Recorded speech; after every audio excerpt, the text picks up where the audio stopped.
All right, so for today's deep dive, we're looking at something that, well, on the surface seems incredibly mundane. It's a cable. Right.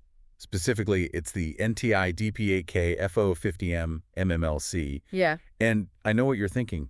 Why are we talking about a cord? Until you see the price tag. I mean, we're not talking about some spare wire you have tangled up in a drawer somewhere. Not at all. This is a 50-meter active optical cable, and it costs $240. Wow. Okay, so that's the mission today.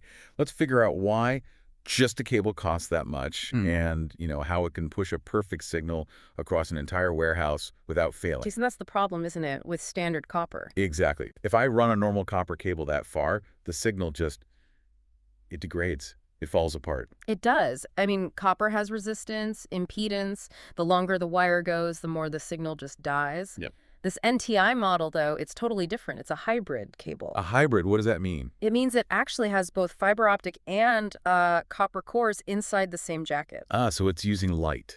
Mm. It's sending photons instead of electrons. That's the optical engine right there. You're completely bypassing that resistance problem.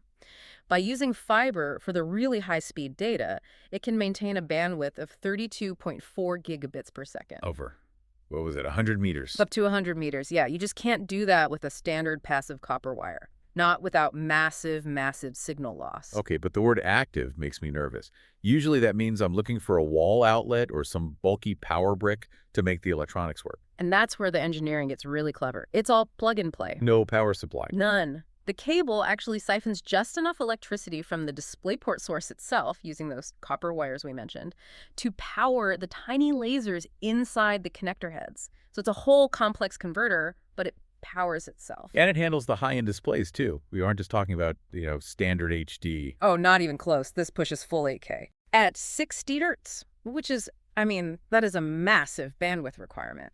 A passive copper cable at this length it would choke on that. It also does 4K at 120 hertz or even 1080p at 240 hertz for high-speed stuff. But there has to be a catch. There's always a catch with this much tech crammed into a tiny connector. I did notice a warning in the specs about it being directional. Yes. You have to be careful there. Very careful. So I can't just plug it in either way. No, absolutely not. Because you have active chips in there, processing the signal, doing HDCP handshakes, managing color depth, the cable is strictly a one-way street. Kind of like a megaphone. That's a great way to put it. You talk into one end, sound comes out the other, not the other way around. One connector is clearly labeled source for your computer, and the other says display. And if you run 50 meters of this through a wall and get it backward? It just won't work. You'll get nothing. Now, since it's running fiber, I have to assume it's fragile. The glass isn't exactly famous for being flexible.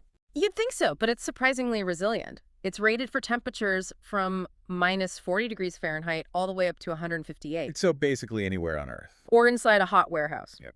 Or an airplane. And that points to a key use case here. The fiber makes it completely immune to interference. Right. RFI and EMI. Radio frequency and electromagnetic interference. So if you're in a noisy electronic environment, your signal is perfectly clean.